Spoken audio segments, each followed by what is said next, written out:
Hadirin hadirat pemirsa Damai Indonesiaku di mana saja berada. Jadi ketika Rasulullah menyatakan Allahumma ahyini miskinan, ya Allah hidupkan kami dalam keadaan miskin, itu artinya Rasulullah atau Allah melalui Rasulillah sedang memberikan pelajaran kepada umatnya, kepada kita semuanya, betapa kekayaan itu sesuatu yang sangat berat pertanggungjawabannya di mahkamah Allah. Saya pernah pergi ke luar negeri. Begitu sampai di tempat itu, saya lolos. Alhamdulillah.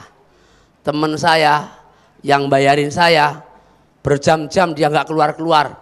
Mengapa? Karena banyak sekali bawaannya. Jadi saya bersyukur jadi orang miskin waktu itu, nggak bawa apa-apa.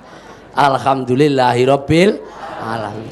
Ibu, kalau ibu punya mobil 15, kalau alhamdulillah gitu dong. Itu repotnya bukan main, Bu. Bagaimana itu ngopeni mobil nyucinya, bagaimana bawa bengkelnya, berat itu.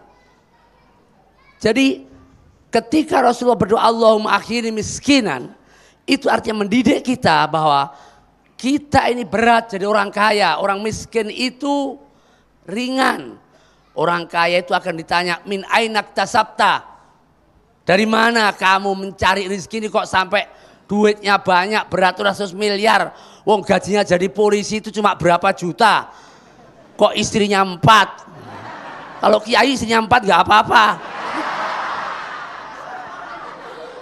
Lek gur istri 4, lah istri 4 ngumpulnya berapa ratus miliar. Dari mana? Di dunia ada susah. Jenderal susah, apalagi kopral. Iya kan? Sudah susah ditanya, masuk KPK-nya apa namanya coba? Punya mobil banyak, tapi masuk KPK pusing. Sakit perut. Nggak pernah ada kebahagiaan. Apa kenikmatannya coba? Saya tanya apa kenikmatannya? Apalagi ketahuan bahwa dia nyolong. Subhanallah. Itu di dunia. Ada riwayatnya Nabi Musa. Kalau Nabi Musa itu tahu apa yang ada dalam kuburan. Di dalam kuburan itu orang gebukin malaikat. Sampai pendeng kalau orang Jawa bilang. Sampai wah babak belur lah. Itu ditanya kata malaikat yang nyiksa itu disiksa setiap hari malam. Gak pernah istirahat. Selama 17 tahun. 17 tahun. Gepuin sampai pendeng. Kesalahannya apa? Kesalahannya orang ini biasanya memasok kayu ke kerajaan. Suatu saat dia makan, tahu-tahu dipanggil suruh masuk. Dengan bergegas, masih ada ketika makan masih ada sisa daging di giginya. Untuk menghilangkan itu ambil kayu sedikit, segede pentel korek. Untuk menghilangkan itu. Nggak izin karo rajanya. Nggak izin sama rajanya. Lupa dia, setelah itu meninggal.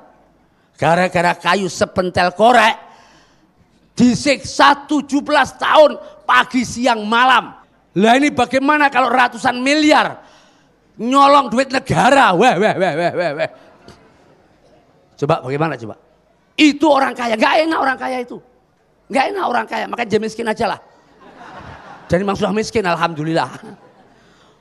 Wa amit ini miskinan, orang kalau miskin mati miskin, alhamdulillah. Wong biasanya rumahnya sumpek lah, daripada sumpek mati aja lah, nggak apa-apa.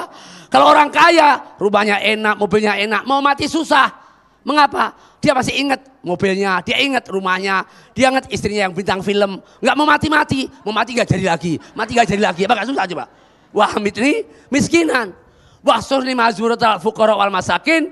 Ya Allah, tolong kumpulkan nanti kami bersama orang-orang fakir dan miskin. Mengapa? Orang-orang fakir miskin itu, Bu, kelihatannya mereka tidak punya uang. Tapi kesempatan untuk surga sama dengan orang kaya.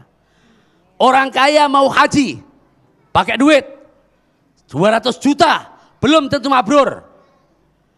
Ibu-ibu di Al-Mustaqimin, pengen haji, nggak punya duit. Nggak usah jadi TKW, ngapain? Nanti pulang malah bukan bawa haji, bawa anak malahan. Bagaimana?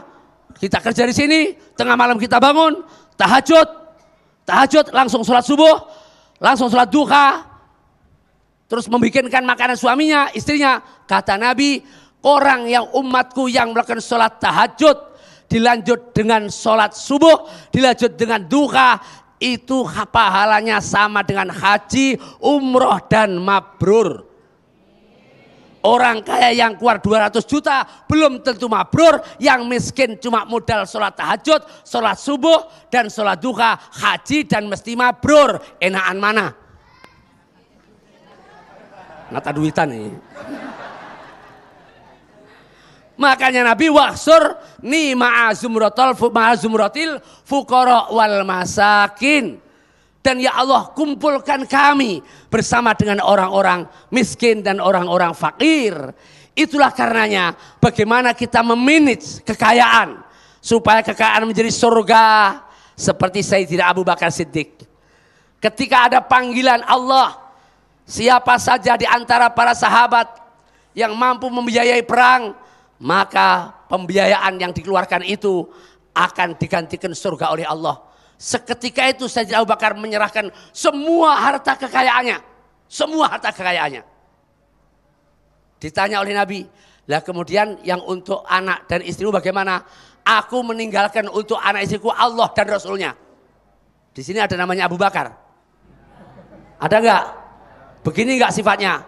Kalau enggak begini Abu Gosok aja dah. Itu yang Siti Khadijah, Bu. Semua hartanya itu wanita janda kaya, cantik, hartawan, dermawan. Dan kemudian dia seorang keturunan darah biru.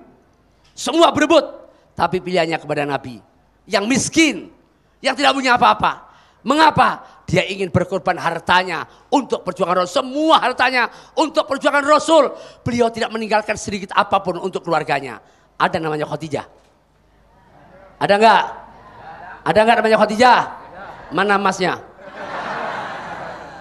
Jadi yang kaya berinfak, mencari rezeki yang halal. Kemudian yang miskin terus berdoa kepada Allah, mengerjakan amal-amal ibadah, yang dalam amal ibadah itu ada kaitannya dengan fadilah yang akan dianugerahkan oleh Allah terhadap orang-orang yang miskin. Dan yang penting adalah kita ikhlas, sabar menerima itu, tapi jangan lupa kita terus berikhtiar. Karena berikhtiar, berjuang, bekerja, itu adalah jihad. Keberhasilannya itu adalah urusan Allah Subhanahu wa Ta'ala. Ini sabar mulai hilang sekarang ini. Buktinya ada ibu-ibu punya anak, bikin anak capek-capek, dimatiin. Ada bapak-bapak, bini, udah lupain lama-lama, dimutilasi. Masya Allah. Ini artinya apa? Orang sudah sekarang ini udah banyak yang stres.